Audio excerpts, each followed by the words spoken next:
Hello and welcome into Wins and Losses, episode 5. We have a special guest joining us today, so we'll go ahead and introduce ourselves to start. Marj Tobin. Special guest. I'm Chad Roderick, a.k.a. Mr. Late Man. Yeah, Mr. Salty over here.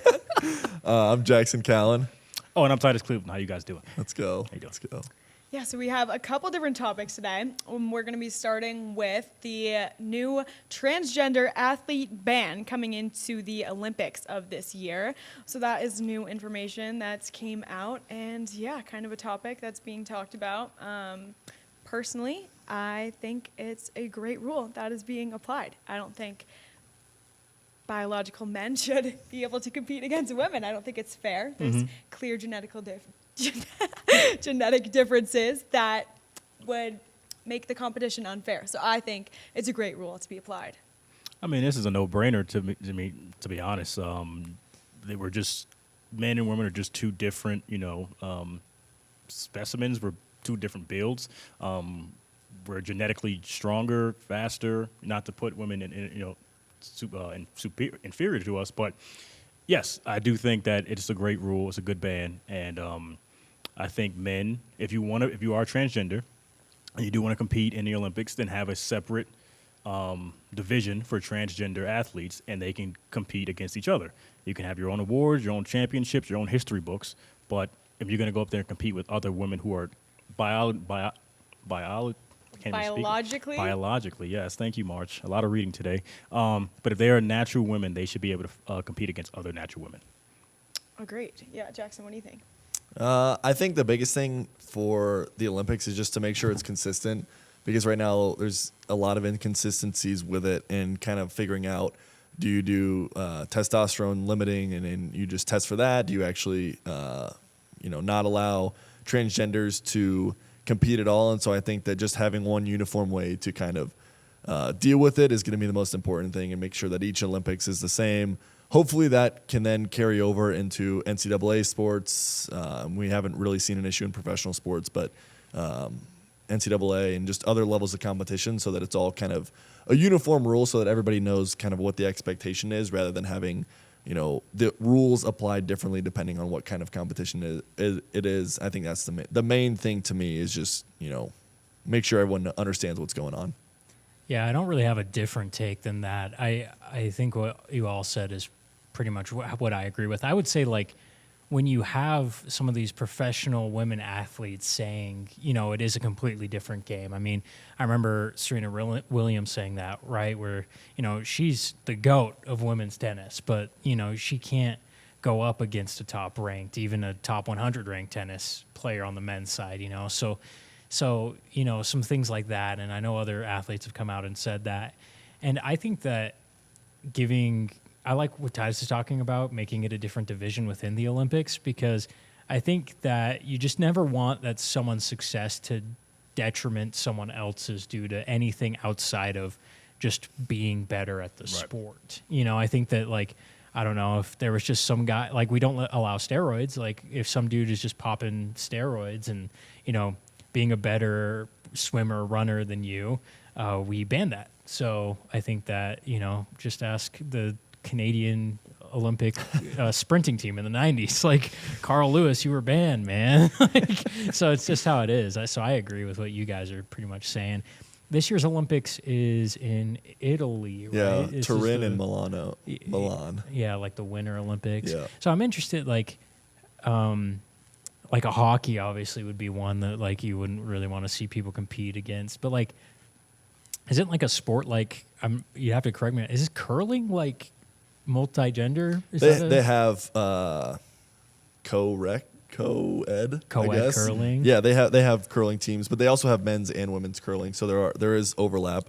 Kind of similar to tennis, where you have the men's side, but I would imagine that's a sport where it's not super physically demanding. I'm not saying I could be a Olympic curler or even close to I couldn't even be a high school curler.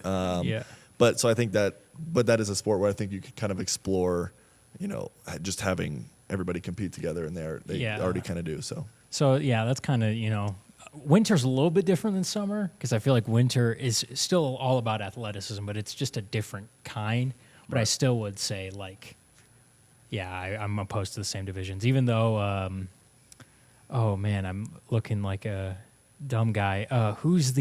She's a snowboarder, and she's really good for the U.S. I always forget her name. She does like top fly snowboarding. I think she could maybe compete with dudes because she's That's a really great good. question. I What's don't her? know. She, I think she dates Miles Garrett on the Browns. Oh, I always forget her name. She's great though. She's great. My bad. Obviously, she's fantastic. Well, I think Yeah. at the end of the day, like you do have to feel for those athletes who can't like fit themselves into a category. Like, you know, like I think like to Titus's point, maybe there should be a category for them to be able to compete against each other. But I don't think there's any woman athlete out there that's going to be like, yeah, I want to go up and compete against somebody who's double my size and strength and things like that. So I feel for them, but at the same time. And I think that sometimes during this conversation, I feel like sometimes the women's athletes are left out of it. Like, we're just going to do this. And, you know, sometimes I feel like they don't feel like their voices are being heard. So I think that that's a general thing that if a majority of people say, hey, let's figure out a different way to do this, I think that's the best way to go. Well, I just have one question. This is not to ruffle any feathers or anything like that, but normally I'll listen to certain podcasts, and I think recently, I forgot who it was, one of the WNBA players, they had asked her, it said, do you think that no, this was a long time, Brittany Griner. She was asked, do you think you could take DeMarcus Cousins one-on-one? Yeah, I remember that. And I don't know if she was seriously believed that she could, you know, take on DeMarcus Cousins, who was at the time 6'11", 245, 50 pounds. But in her mind, she thought that she could beat him one-on-one. It's certain conversations like that, where if you're a female athlete and you're asked the question, as great as you are, if you're asked, do you think you can go up against a Division I college player? As great as you, no. I'm not trying to put athletes down, but like you said, men and women are different biologically. So even if you're a WNBA player, I could probably get the 13th man off of Baylor's bench men's basketball team, and they would still probably win. It'd probably be close, but I still see the men coming out on top in that one. I mean, you can't be so sure. Okay. I think if there is circumstances like that where a girl does think they can beat like a male athlete and say she specifically called somebody out. I don't know the circumstance. I'm sure you're right. But if they want to call somebody out, they can do something like maybe on the side, like I challenge this male athlete to a competition, but there's no way they should be in the same competition bracket. You know what I'm saying? Okay, I get what you're saying. But I think, you know, the best male athlete biologically is put them up against the best female. Yeah, that's unmatched. However, if you take a male athlete who's not as good and put them against the top female athlete, I think that would be a great thing to watch. Okay, so I'll just ask you one question. I would love to watch that also. Yeah. I want to Let's see just that. But I say don't think it will always be the case that the man will win. I'll just Always. recently, somebody was asked, do you think an elite eighth grade basketball team, do you think that they could give Division I college women's team a run for their money? And everyone, well, not everyone, most of the people have said the eighth graders could actually beat a Division I college team. I would love to see that Depends happen. on the Division I college team, for sure. Yeah, I would agree. Like, we're Yeah. talking USC Trojans, who has Juju Watkins, Jazzy Davidson, a plethora of great stars, and you take a eighth grade team that's traveled the country, travels internationally, and they're one of the best eighth grade. Great AAU. Yeah, a great AAU team. Do you think that They're losing. the eighth graders? Yeah. You think so? Yeah. Didn't they do this with like the FC Dallas under 16? Yeah, boys that's one of the team beat biggest the ones. U.S. women's team? Yeah. But we Like, can also look at. I'm sorry to cut you off, Chad. But recently, Sabrina Ionescu, great WNBA player for the New York Liberty, went overseas to China and played in an exhibition game. And she was playing against, I think, freshmen or 16-year-olds.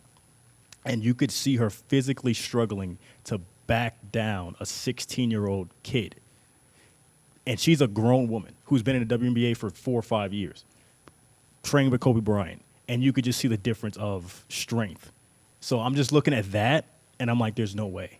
I missed the first part. Who is this kid? No, he was just a random kid that was at the event, and Okay. they played an exhibition. But you saw her face; she was literally struggling just to get, some movement on the kid. Yeah. If that's the best example I can give you. It's like I just don't see it. I just don't. I'm not rooting against it, but it's just like if I had to put my money on it, I'm probably gonna roll with with the man. The eighth graders. Yeah, I probably would too, but I just think that generally what we're talking about in this, right, is just different divisions are there for a reason. Of course. And like we're talking about, there are some sports that are co-ed, like where like mostly team sports that focus solely on teamwork or individuals, like figure skating can be co-ed, Tennis, curling there's can be mixed, co-ed, there's mixed doubles. doubles. Like there's ways to incorporate it in certain sports. I just think when you go head to head, there's obviously a biological fact of men are going to be bigger, stronger, faster. So if you can name me like archery, I think a woman could destroy men in archery, because it's not about that. It's about keen eye and like Focus, concentration, things accuracy, like that, all those which things. I think is very much level. But the moment you start going into bigger, stronger, faster, you run into different arguments. And I think Brittany Griner would probably hold her own against like an 8th grade player, Right. just because but you're dealing with like you have to deal with certain levels of physicality there. And I'll be honest, like I'll put my if you ask me, do I think I can go up against Brittany Griner or Brianna Stewart? No, I'm getting destroyed. Yeah. I'm getting destroyed. I don't train to that level that they do on a daily basis. So even though I'm a guy, I'm 27 years old, I know for a fact that if I went one-on-one with Asia Wilson, barbecue chicken, I'm not winning. I'm not winning. So I have that much respect for these women athletes out there. It's just when you're going up against another male athlete who does what you do for a living, that's when it becomes lopsided. Like we're going to see it in next month, December 28th. If you could just lead into that, if you don't mind, what are we going to be witnessing in December 28th? Yeah, so it seems like there's going to be a battle of the sexes on the tennis court. Arina Sabalenka, who is the #1 overall ranked woman on the tennis or on the tour, is going to play Nick Kyrgios, he's an interesting player because he has made a major final before. He's also kind of been notorious for speaking out about. He's a little bit Brooks Koepka-ish, where he doesn't play a full schedule like a lot of other tennis players play. He's been known to enjoy his life outside of tennis and not necessarily spend tons and tons of time training like we see with other professional athletes. And so now he commentates, I believe, for ESPN, I want to say. So he hasn't played in a while. I'm not 100% sure how long it's been. So he's like almost retired, but so Nick Kyrgios, Arina Sabalenka, it's going to be the top women's player against a man who is still, maybe not in his prime, but he's not 60 years old. He's still could probably be a professional athlete if he actually played a full schedule. So I'm very excited to see, what that could look like, because she's one of the best ball strikers women's tennis has ever seen, probably behind Serena and one or two others. So I think the power is going to be a very interesting thing to see. And to Marj's point of, putting a man and a woman together and having a lot of belief in women and the strength that they have, especially at the top of their game, I think it's going to be a great example of what could possibly be. So yeah, I'll give my take on this as a very, very amateur tennis watcher. I will say I did watch. What was the version of Full Swing that wasn't Full Swing? It was the documentary on tennis players. It was on Netflix, and Nick Kyrgios is one of the guys they highlighted. And I'll tell you something. I want her to win so bad. I have never seen an athlete who pouts as much as Nick Kyrgios and doesn't care. Like, you're comparing him to like Brooks Koepka. At least like Brooks Koepka is a likable guy in some ways. I want her to destroy Nick Kyrgios. I don't know if that's going to happen, but like, please. What's your thoughts, Marj? I'll be honest, do I think he'll probably win? Yes, but I think it's like a great friendly competition. Like, she's down for it. I love it. I'm going to root for her, absolutely. If she wins, I'm going to be like, let's go. But Okay. Women supporting I'm women, for we it. love I that. think it's a great situation. I think both of them, awesome for wanting to do that. Because also, for a man, that's a position to put yourself in for sure. Yes, it is. And like you just said, Chad, he's not likable, I'm assuming, so he's going to have a lot of pride to not want to lose that game. But let's if I could just refer to it a little bit. You're a lacrosse player, right? And I would assume Was. Okay, my bad. Was former lacrosse Newly player. retired. Yeah, sorry. What would you Sensitive topic. consider is like a skill I would consider face-off, right? Yeah. Face-off is a very good skill. If I asked you to compete against me in a face-off, 10 face-offs, how confident would you believe that you could, 'cause I don't know what I'm doing. With you right now. Yeah, No knowledge. no knowledge at all. 10 Be out of honest, be 10. honest. Okay, I'm Be beating you honest. every single time just because you have no knowledge 10 of out what of it 10. is. You Marj know will what beat you're you 10 doing. out of 10 He doesn't times. know what he's doing. And lacrosse, like women's Have you ever lacrosse held a lacrosse stick? I have. is I a have. completely different sport than men's lacrosse as well. So when you think about that, like there are certain like men's lacrosse players that not myself, but I would put against a women's lacrosse player just because they're so completely different sports. Like they don't know the gentleness that you need for women's lacrosse and how you have to really take care of that ball because the boys' sticks are different. Like it's a completely different sport. And the women's face-off, I mean, arguably, yeah, it does take strength. So if you wanted to just launch it as far as you could, Okay. but I don't know if you would have the would not knowledge know to what do I'm that. doing. I wouldn't know what I'm Like, you doing. would think He's we're gotta just- scoop up a He would ground ball think at some that we're just point. pushing it up, and I would just grab it. Yeah. Okay. Well, if I second that. I think. Yeah, I agree. Yeah. 10 out of 10. then Yeah. I wouldn't Yeah. get one. You think No. I wouldn't Lacrosse get- takes a lot of practice. might You, get would lucky. probably miss the it's a net a unique. few I think it's a unique skill too. Face offs miss the net. specifically are kind of a unique skill where you have to understand what you're doing. In this topic, I remember, do you guys remember, this was like a while ago, probably like almost 20 years ago now, Jenny Trainer? Was she the softball player, the really good player? Jenny something. Yeah. We got to do some more research. I know, Yeah, I know. just- yeah, She did you ever see like the face-offs that she would do with like Barry Bonds and a bunch of other MLB players, where she would try to strike them out, and she did like multiple times because it's a completely different sport. The ball comes from the- up instead of down, and so like 60 feet, 90 I like feet. Yeah. yeah, it's a different sport. It's completely different, and like a great men's softball player would probably do well against women's softball players, but there aren't that many. Like, so it's. I think that there are also different sports, things like that. But no, I'm taking Marj. 10 out of 10. Okay. All right. We might have to put that in action. We should do we'd have to a put that in action. shootout or something like We that. should- Put Titus. I in could make at goal. least two. I'd make at least Oh two. no, No, you no. can make them in the net. I think we should do after like a Yeah. couple of tries.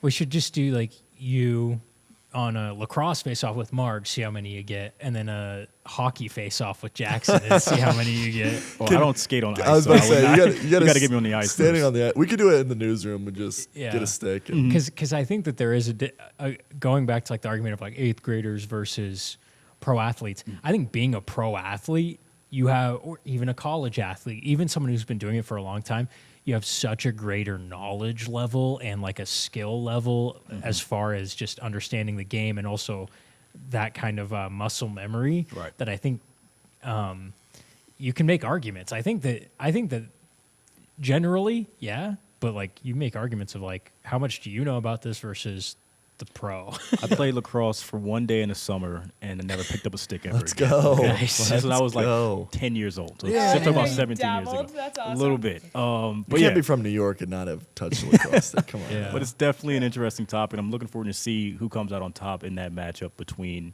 Sabalenka and Kyrgios. Kyrgios. yes, Yeah. 100%. But yeah, I'm gonna hold March to that. All right.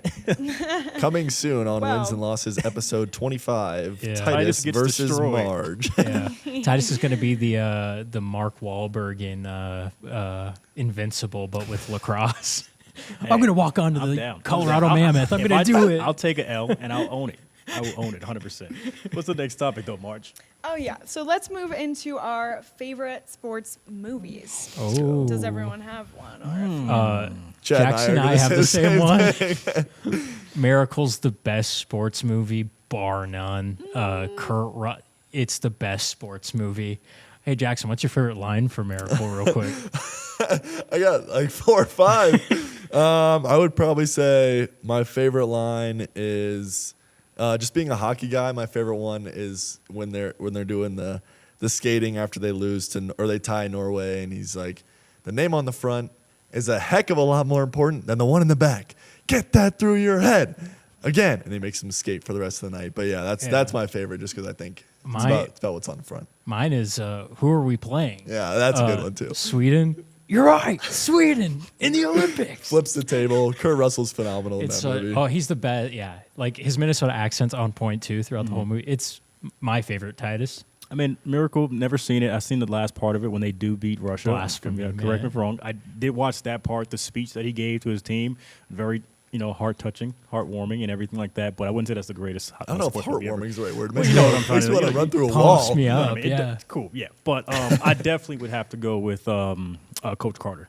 I think that one it symbolizes almost any athlete who is trying to navigate their way through life, the distractions, the trials and tribulations that you have to overcome and still be great, especially when you're like a young high school kid and you don't come from the best circumstances of your upbringing, and there's so many distractions that can tear you away from the focused goal, and then you have someone like a mentor who can actually put life into you and make you believe things that you never thought was possible. I think that is one of the greatest sports movies ever, because a lot of kids can relate to that, especially where I'm from. So, and then you had a great coach who wasn't afraid of possibly getting shot in Richmond, California. He really touched a lot of people and led a lot of kids to college when they didn't even think they could possibly do it. So, and it's not always about getting to the NBA. It's not always about making, the Division I scholarship. It's about, learning, becoming a man, becoming a young woman, and taking what you learn from sports and applying that into your everyday life. So that's my favorite Coach Carter movie. Favorite movie is Coach Carter. What are you afraid of, Mr. Cruz? Oh, what's your deepest fear? Yeah. Or what's your Mr. deepest Cruz? fear, Mr. Yeah, Cruz? that's an iconic line as well, man, because it definitely... That whole speech. it, Oh my gosh. Yeah. That good and movie. when he walks in on the first day of practice and he comes up to him and he says, "Teacher's not supposed to hit students." He's like, "I'm not your teacher. I'm a new basketball coach." He's got him by the hair. Yep. It's so good. So It was good. definitely a good movie. Didn't they I'll watch play it. with like 5 dudes in that movie too at one point, or for the like something most- like that? for Like the most part, like yeah. a couple people like got like quit or whatever. And it was like, we're just gonna play with their these main guys. stars quit because they wasn't like for the whole contracts and following certain rules, and he kind of took the lesser players and made them stars just because they was able to buy in to what the coach was selling. So it definitely is a touching moment, and it's a funny story to that. There's a scene when they were at the house party, and they're supposedly drinking, and they wasn't supposed to be drinking. Apparently, they weren't supposed to go inside that pool. They were not supposed to go inside the pool, and you just disregarded everything. I guess they got in trouble for it, but he said it made the movie 10 times better because it just made it that much more funny. Nice. Marj, what would yours be though? Mine's High School. No, I'm kidding. High School Musical. I'm like, what? Put your head in the game. I'm kidding. I'm kidding. But mine is basic. Mine's The Blind Side.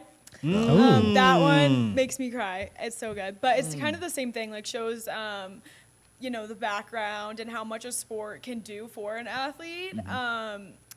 And also, like, it does show a lot of like the pressures that were placed on him, just because all of a sudden, like, you find something that you're really good at, but now you also have to do well in school. You have to do all these other things to be able to keep this opportunity. And then, he thankfully gets brought into this loving family and all that, which that's what makes you cry. But then he has the pressures of, like which team you're going to choose for college and where does he actually want to go versus what other people are telling him. Yeah. And like those are real like things that sometimes athletes don't like get to make those decisions for themselves. So I like that movie. I like that. It's run the dang ball, Bert. Run the dang ball. On the dang ball. It was definitely, I would have to agree with Mars. That would probably be my top 5 of movies, just because, one, they brung in a kid who, was struggling, homeless at the time, and Sandra Bullock, who played the mom, she went above and beyond to do what she had to do to make sure this kid was given the proper resources to be successful in life. And the pressure of going to Ole Miss and then putting all that pressure on him, that does happen, like you said. I remember a couple years ago, I seen a clip of a kid who was on signing day, and he chose a school that he really wanted to go to, and then you see, I think it was his mom or his grandmother, someone just get up and just leave, and disappointment. And that kind of like hurt me, because it's like, this is his day.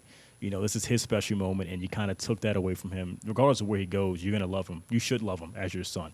So I really have to agree with you on that one, Mark. So good Yeah, job. and then you also get to see like the love-hate relationship between like him and the sport. Like in one hand, like it's giving him all these opportunities, but like I said, in the other hand, like he has to make all these hard decisions. It's starting to like almost objectify him as like an athlete only, and you really get to see both sides of it. So that's what I like as well. Let's just have one honorable mention real quick. Everyone gives an honorable mention, and then we're going to go to our wins and losses of the week.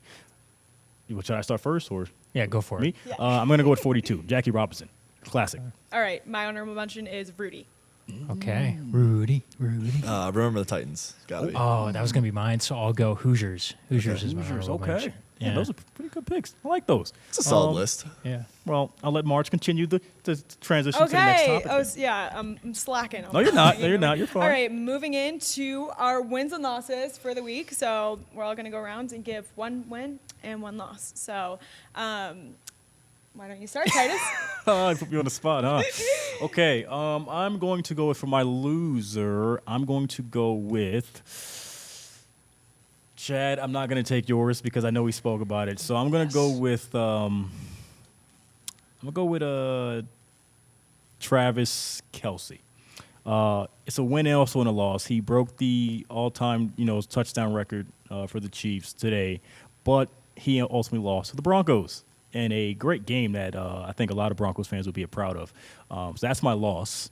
My win would have to be, even though he didn't play really well, Mr. Shedeur Sanders. He got in, and hopefully he stays in for the next couple of weeks and continues to ball out like I know he will. Awesome. Okay. My win for the week is the Patriots. They're doing amazing. And everyone's going to hate Boston again, but I'm hype about it. And yeah, Drake May is just absolutely killing it. MVP? Question mark? Question mark, big one. He's gonna win MVP. Yeah, and then my loss is also the Chiefs because we just watched that game happen and unfold. And I'm sad for Taylor Swift because she's probably upset right now. That's a good one. I'll give you that one. I'll go. My big winner is same trend. The Denver Broncos. Big division win. They look like they're in the driver's seat now of the AFC West. Let's see some maybe some more blowout wins or like some more convincing wins because that offense still looks shaky. It don't matter how you get them as long as you get them. But that defense is pretty good. And then speaking of defense, my loser is Nico Harrison. You're a loser, man. You're literally a loser. We need more defense. We're going to get street clothes over here to play at center and trade away a generational basketball player. So, Nico Harrison, you deserve to lose your job. I'm sorry. That's the worst trade in sports history. The only one that may be worse is King's Ransom, Wayne Gretzky. But here's the thing. They got stuff. The Oilers got stuff. What did the Mavericks get? Nothing. Okay, Jackson. He got them the first overall pick. He traded for that. He Yes, brought in the commissioner and made sure that Adam Silver gave them. Allegedly. Cooper Flag. I'm kidding. I don't believe that. No, I neither don't do I. subscribe to that. My winner, Titus, kind of took it, but mine is Titus and Browns fans more so than Shedeur. Titus, I'm happy for you. Thank you. I wish you were under better circumstances. Dylan Gabriel in concussion protocol was the reason why he got into the game. So never want to see a player get No, hurt, not at obviously. all, But not at all. but they also showed a clip of him running out there and the fans, and it seemed like Cleveland was fired up. So happy for you, Titus. I'm happy for Cleveland fans. He's doing the Shedeur. He's doing the Shedeur. Never mind. And then there we go. There we go. There we go. North Texas, also another winner, honorable mention, back in the AP poll for the first time in a long time for football. My loser is society right now because the 6'7" memes on every college basketball game are ridiculous. Every time I see one of these clips, am it's so just so demoralizing. It's so demoralizing to me. I'm a hockey guy. The Ottawa 67s are a junior team up in Canada. Yeah. They did a 6-7 game, and they won both times they've done it. Just bring all these kids, and they just all start freaking out and doing 6-7. And then every college basketball game, now that it's started, everybody's doing 6-7. So I think society. Let's retire. It's a tough time. It's a tough time. Let's man. get away from this. Hey, man, don't score 67 points. All Keep right. it low. Defense. Well, thank you guys for tuning in to Wins and Losses, episode 5. That's it, and we will see you next time. Yeah, let's thank Chad for showing up today. Thanks, man. special Chad. guest. Thanks for having me. was Go a blast. Bruins. Whoa. Retweet. But yeah, like Marj said, that's a wrap on 5, and we will see you guys next week. Too many Boston sports fans in this episode.